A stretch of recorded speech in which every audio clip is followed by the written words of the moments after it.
அரசியல்ல நீங்க யோசிங்க.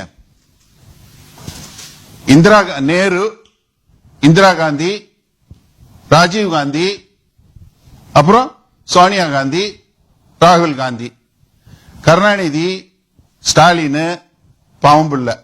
வாரிசு அரசியல் எல்லாத்துலயும் நீங்க எந்த கட்சி எடுத்தீங்கன்னாலும் வாரிசு அரசியல் வந்து கொண்டே இருக்கு. சினிமாலையும் அதே மாதிரி வாரிசு. நம்ம ஆளுங்க அங்க இருந்து காப்பி அடிச்சு இன்னைக்கு சபை பூரா வாரிசு சபையாயிருச்சு. ஹலோ, ஊழியக்காரன் பூரா சபைய தன்னுடைய ஊழியத்தை தன்னுடைய சொந்த சொத்தா மதிக்கிறதுனாலதான் இந்த பிரச்சனை. நீங்க எல்லாருடைய ஊழியக்காரங்களுடைய வாழ்க்கை எடுத்து பாருங்க. பெருசா வந்த ஊழியக்காரங்க 30 வருஷம் 40 வருஷத்துக்கு முன்னாடி ஆரம்பிச்சவங்க வாழ்க்கையை பாருங்க. நான் சைக்கிள்ல கூரை வீட்டுல இருந்தேன், என் சபை எரிஞ்சு போச்சு, இல்ல என் சபை இடிஞ்சு போச்சு, நான் ஒண்ணும் இல்லாம இருந்தேன், ஒண்ணுமே இல்ல, இந்த சைக்கிள் மட்டும் தான் என் சொத்து, இதுக்காக நான் வாழ்ந்தேன்னு சொல்லி ஆரம்பிச்ச ஊழியம் ஆரம்பிச்சவங்க தான் கூட 30 வருஷம் 40 வருஷம் 20 வருஷம் வேலை பார்த்த அசோசியேட், அசிஸ்டன்ட் பாஸ்டர் எல்லாரையும் விட்டு விட்டு படிக்காத பையனை எடுத்து கொண்டு போய் அவனை கொண்டு போய் தான் எல்லாருக்கு மேல கொண்டு வந்து அவர் தான் அடுத்த பாஸ்டர் சொல்லி வைக்கிறாங்க. பாத்தீங்களா? அது வாரிசு ஊழியம். லேவியின் புதல்வன் லேவியனா வரணுங்கிறது வேற.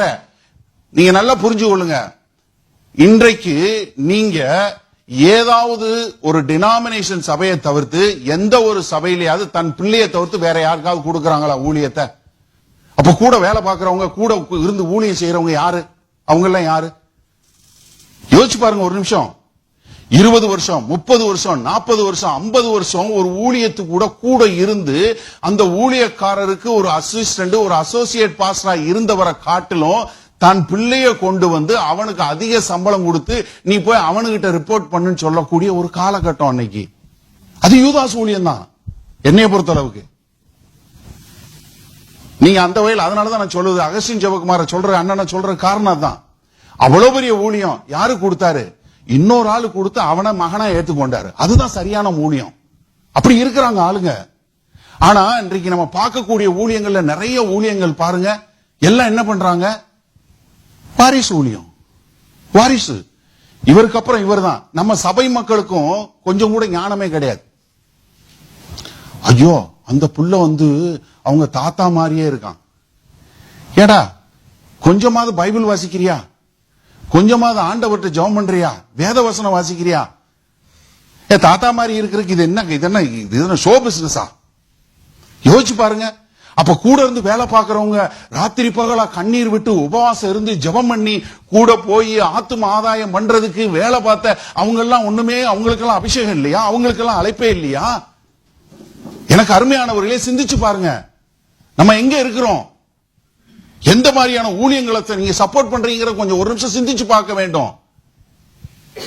ஏன்னா ஊழிய பாதையில வந்துட்டு என்ன காரணத்தினால பிள்ளைக்கு கொடுக்கறாங்க? சொத்து இருக்கிறதுனால. இதே எல்லா ஊழியக்காரனா வரணும் 1 கோடி ரூபாய் காசு கொடுக்குன்னு சொல்லுங்க. எத்தனை பேர்ல 10 கோடி ரூபாய் ஒவ்வொரு ஊழியத்துக்கு கடன் இருக்குன்னு சொல்லுங்க. தன் பிள்ளைக்கு கொடுத்துட்டு போவாரா? என்ன கொடுத்துட்டு போக மாட்டாரு. இன்னைக்கு கொடுத்துட்டு போற காரணம் என்ன? சொத்து சேர்ந்துருச்சு. சொத்து. நீங்க இன்னைக்கு கிறிஸ்தவத்தை குறிச்சு கிறிஸ்தவர் அல்லாதவர்கள் கேவலமா பேசுறது காரணம் என்ன? யோசிச்சு பாருங்க ஒரு நிமிஷம். இன்றைக்கு எவ்வளவு கேவலமா மற்றவர்கள் தூற்றக்கூடியதா இருக்கிறது காரணம் என்ன?